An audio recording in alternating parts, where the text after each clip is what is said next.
Hello, I'm Kamal Santamaria. This is Counting the Cost on Al Jazeera, your weekly look at the world of business and economics. This week, the prosperous president.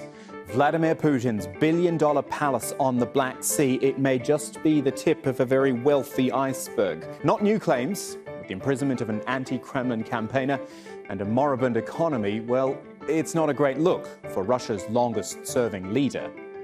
Also this week, meme stocks, where the rise and fall has little to do with the actual core business.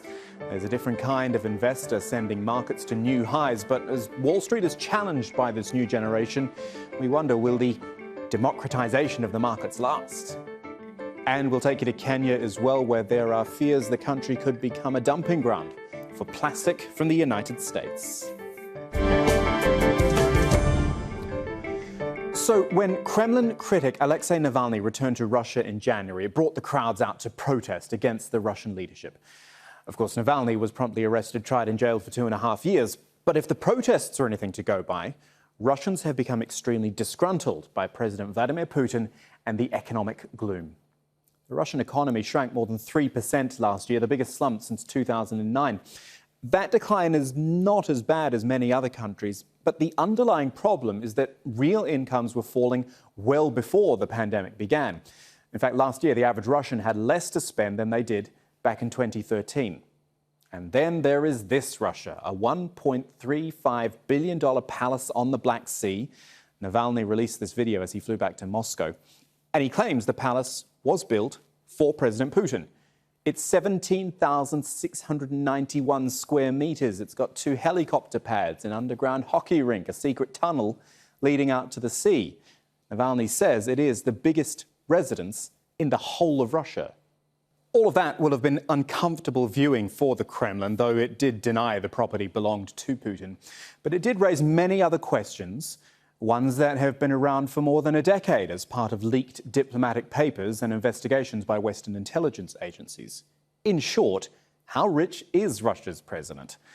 Well, let's just start with his last financial disclosure. That was 2018. Putin said he had a salary of 8.6 million rubles, which is about $115,000. That is his official salary, his military pension, interest and investment gains.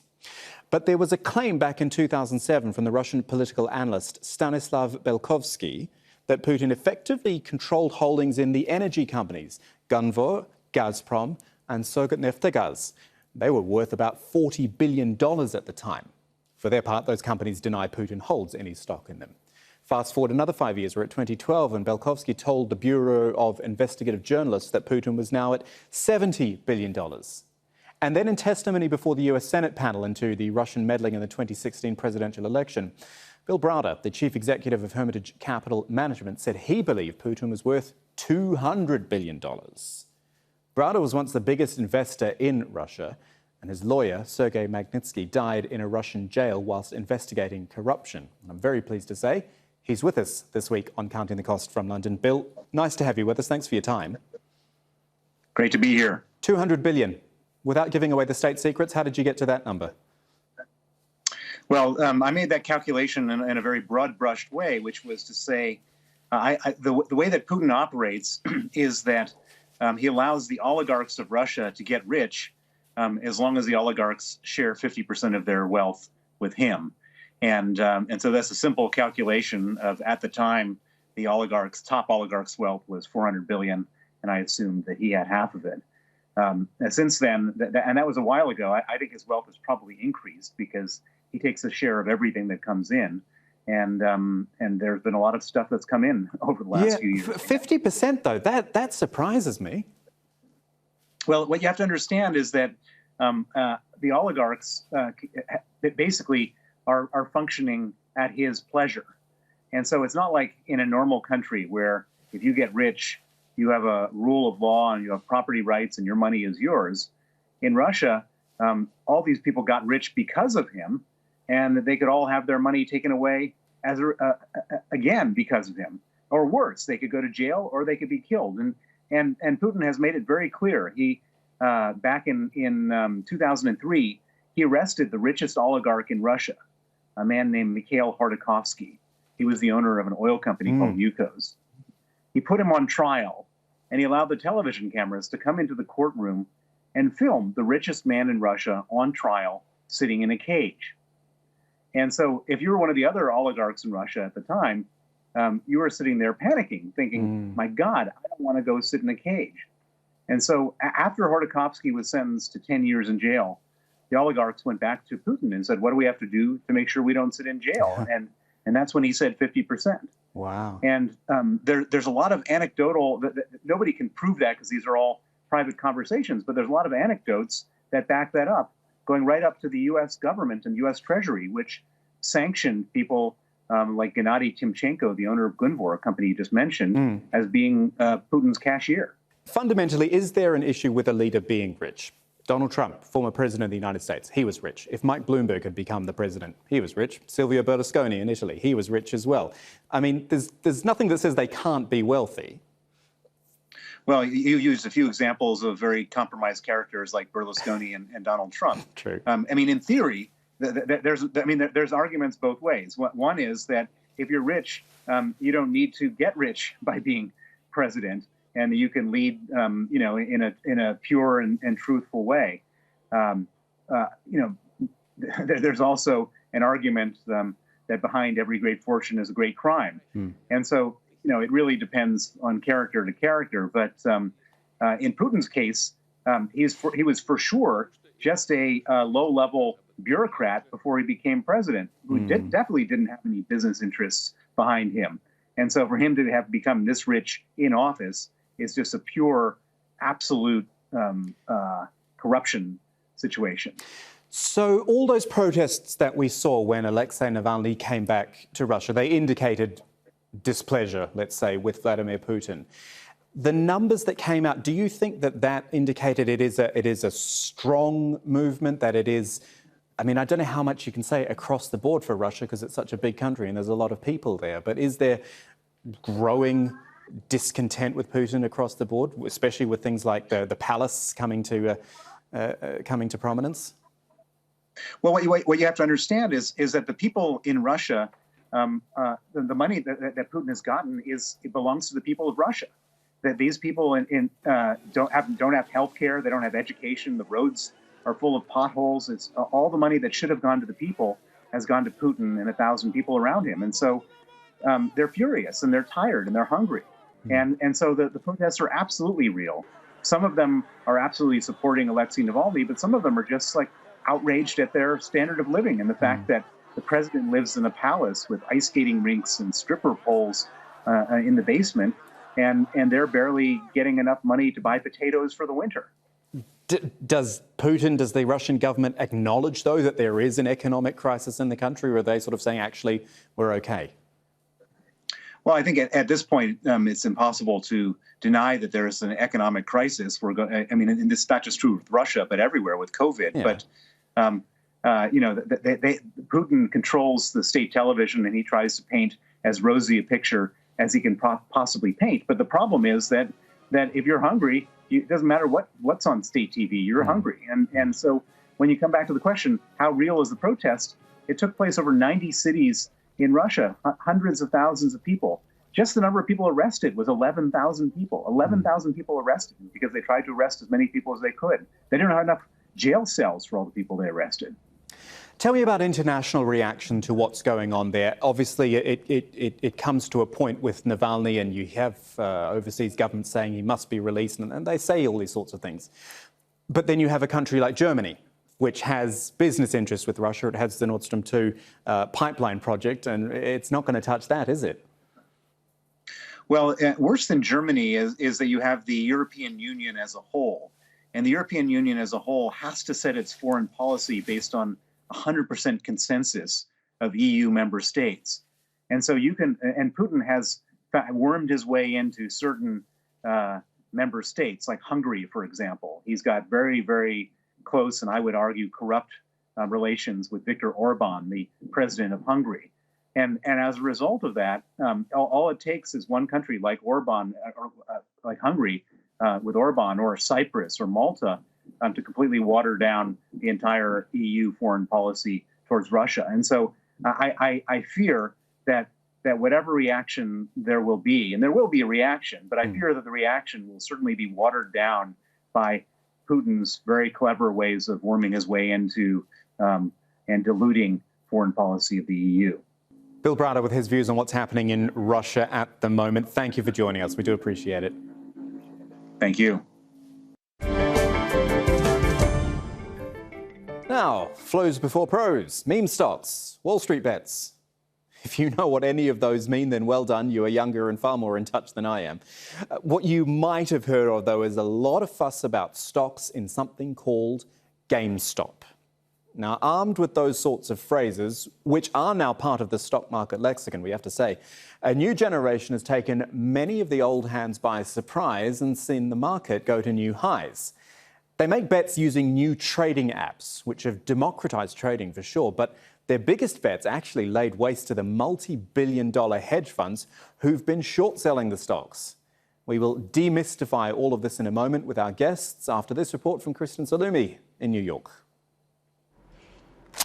You have to have some type of faith if you're in the stock market.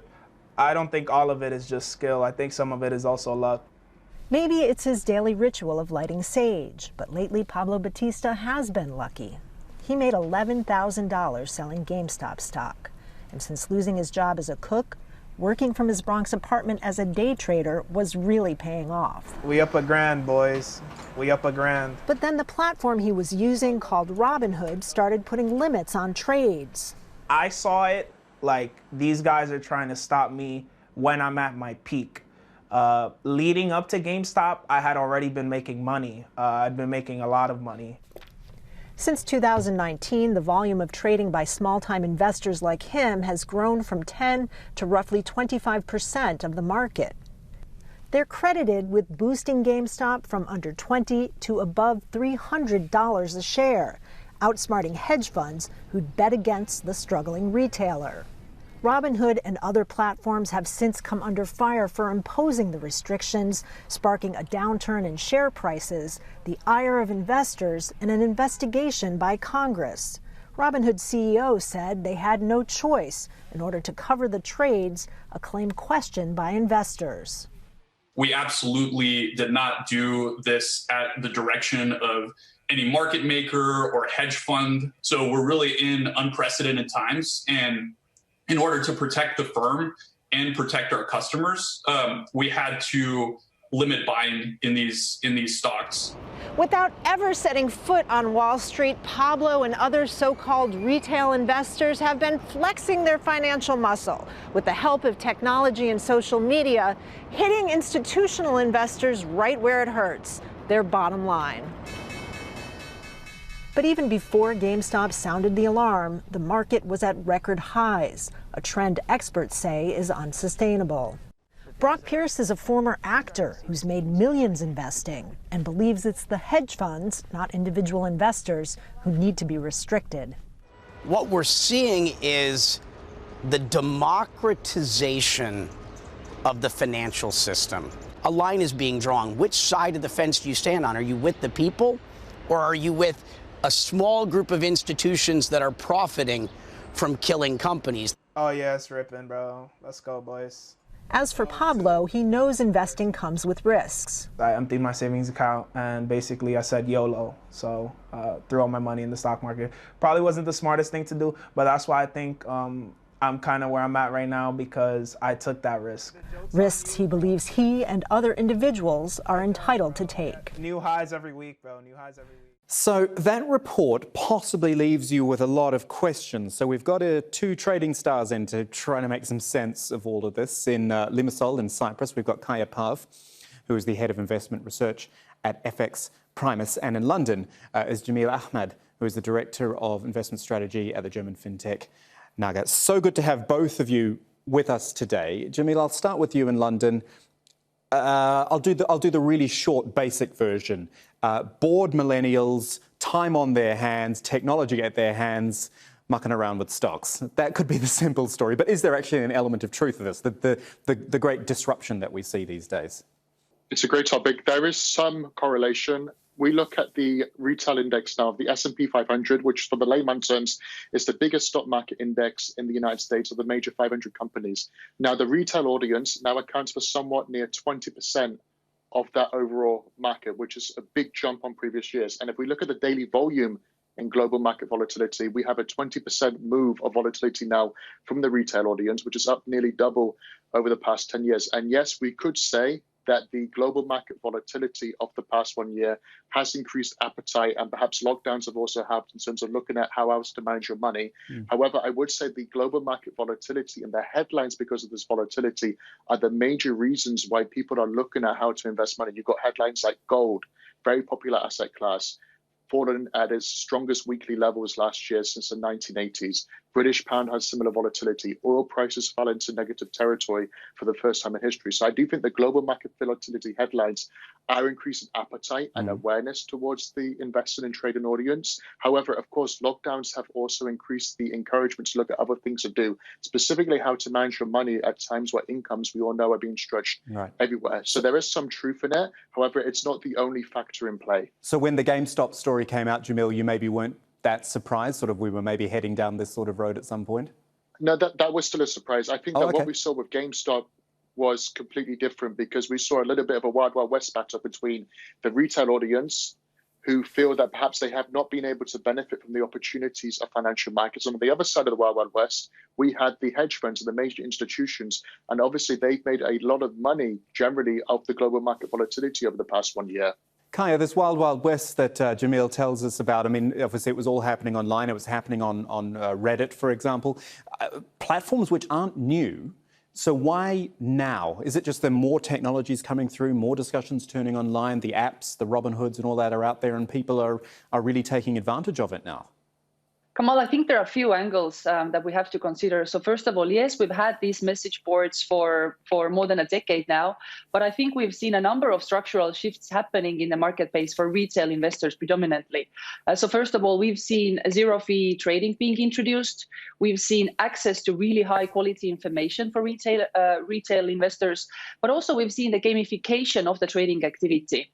So I think that the retail investors have become really active in the marketplace. And if you add the element of people having a lot of spare time and they're having spare cash on their hands in the form of government stimulus, I think then we have the grounds for situations such as GameStop to take place. And I also think that we should consider the perspective of maybe retail feeling a bit of unjust after 2008, when a lot of the big boys got a bit of a bailout from the government. And, you know, the general populace was sort of left behind to deal with low GDP growth and also low recovery in jobs. Maybe I'm a bit conservative, Kaia, but it sounds all terribly risky to me. I know that's the nature of trading, but, you know, shouldn't the fundamentals of a stock still be the most important thing in the end? I think we have seen a lot of capital flowing into momentum strategies in general. So I don't even mean retail, I also mean on the institutional side. So I don't see much difference between retail chasing momentum in the form of GameStop versus, let's say, institutional following momentum in the form of, for instance, ETFs. So definitely fundamentals were not considered when we talk about the GameStop situation. But I do think that there was a bit of hot blood by the retail, just going after the for the benefit and for the gain. Yeah. Jameel, did you want to jump in there? I saw you about to say something. Yeah, absolutely. You've made a key critical point there, and so has our fellow guest. Look, the S&P 500, if we look at the 35% drop that it saw during that March period of last year, during the beginning of the pandemic, that was the biggest drop that we had seen for many, many years. But it only took 125 trading days, which was roughly 4 months, to recover from that kind of momentum. If we look at previous crises, it took something like 1,500 trading days, which was between 4 to 5 trading years. So definitely that kind of momentum that we've seen in markets has increased appetite across the board, but not just across the retail audience too, across the institutions and everybody else. They've looked at, okay, if governments and if central banks continue flooding money into the market, if they continue sending this message out, and they're not the only ones sending the message, that if there's a fire in markets, we are going to put it out. We saw the exact same thing with the US-China trade tensions of 2019. Central banks were easing policy. We saw it last year too because of the pandemic. But basically the message has been that if there's a problem in markets, there'll be somebody somewhere to bail them out. And that increases appetite across the board in terms of buy low, sell high cliches, a lot of cliches that actually many educated investors have to be educated towards, understand the risk behind. But those bases have been there based on the mechanisms of the market. We've never seen such an artificial markets we have today, where we've got markets near record highs and all-time highs. But we all know that on reality level, we are nowhere near that kind of sentiment in terms of what the global economy is feeling day to day. Exactly. And I want to come back to that in a moment. But let me just quickly ask you, Jameel, about regulation as well, because you've described this sort of crazy market and crazy world that's going on there. Will there be regulation of the likes of Wall Street Bets and the Robinhood apps and the things like that? Is that even possible? It's possible, but I think that there needs to be regulation across the board, because, again, that saying about those kind of retail apps makes out like they're the only ones that are the victims of, or those who can be exploited from the global market mechanisms. It goes far beyond those. So I think that the hedge funds, the institutions, the banks, all of the participants in global financial markets, they have their own role to play in the volatility. So I think that all different aspects have to be looked at, and it cannot just be individual applications or individual audiences. Again, if the retail audience only accounts for 20% of daily volume, that's still a much higher number than we used to be. That means that there's an even more significant proportion behind the scenes from other contributors, and those contributors also have to be looked at in the same light as the retail audience. OK, final thought for you then, Kaia, because Jameel's made the point about the markets being at record highs. There must be a chance of a correction at some point. We can't keep on this trajectory forever. Jameel was 100% correct, emphasizing the facts that, we see a lot of momentum at the moment. But I do see volatility in the second half of 2021. And I think there could be few potential sources for that. So I would say that inflation could rise in certain pockets of the economy. I would say we could see volatility from the second stimulus package that the Republicans are going to oppose in the Senate. And I don't see that being approved. And thirdly, I would say once we see any sort of cut into 401k flows, we could see a bit of pullback in the equities. Jameel Ahmad and Kaia Parv, I'm so glad both of you could join us for this discussion. Really appreciate it. Thank you. We're going to end this week's edition in Africa. Kenya, which you may or may not know, imposed the world's strictest ban on plastic use some 4 years ago. But environmentalists fear the country is now under pressure to weaken its resolve. They're accusing the American plastics industry of trying to influence a trade deal so it can actually increase its waste shipments under the guise of recycling. Malcolm Webb has the story from Nairobi. Sifting through mountains of garbage isn't a clean or safe way to make a living. But if Hannah Gitonga collects enough clear plastics, she can make about $4 on a good day. We are not employed by anyone. We are here because of poverty. The plastic we sort belongs to a company. They are the ones who make money out of it. She's among hundreds of people who work at this dump in Kenya's capital, Nairobi. They're part of a small recycling industry which struggles to cope with the piles of waste that grow with the economy. Whatever can be recycled is separated and bagged up, ready to be taken away. Organic matter eventually decomposes, and then if you look closely at what's left, it's just plastic, which can take more than a century to decompose. And environmentalists say Kenya's plastics problem is about to get much worse because of a free trade deal that the government is negotiating with the US. Many of America's largest oil and chemical companies who profit from plastics are represented by a lobby group called the American Chemistry Council. It wrote to US government trade officials suggesting that Kenya could serve as a hub for US-made plastics in Africa, enabled through the Kenya-US trade deal. Kenya's environmentalists are alarmed. James Wakibia is one of them. He started a campaign that led to Kenya banning plastic bags 4 years ago. He says America's plastics industry wants to increase its trade here and the dumping of American plastic waste. America is known to twist small nations into accepting trade deals that will be good for its side, but not for other countries. So I'm twisting small nations like Kenya into accepting such an evil trade deal. We mean that we are going to reverse the gains we have made so far. Some gains are already being reversed. For generations, soft drinks here have been sold in glass bottles, which are returned and refilled. But plastic is taking over. It's more profitable for plastic manufacturers and more waste for the dump. The American Chemistry Council says it's not seeking to override Kenya's existing regulation of plastics, and Kenya's Trade Minister has denied that any such proposal is on the table. The environmentalists are sceptical, but say President Joe Biden now has a chance to change the direction of negotiations. Kenya's already struggling to deal with its own growing plastic waste. The environmentalists say more plastics and more dumping would be disastrous. And that is where we'll leave you this week, but I want to know what you think and what you want to see on the show as well. Tweet or DM me at KamalAJE. Use the hashtag CTC as well. If email is more your thing, counting the cost at aljazeera.net is our address. But that is it for this edition of Counting the Cost. I'm Kamal Santamaria from the whole team. Thanks for joining us. The news on Al Jazeera is next.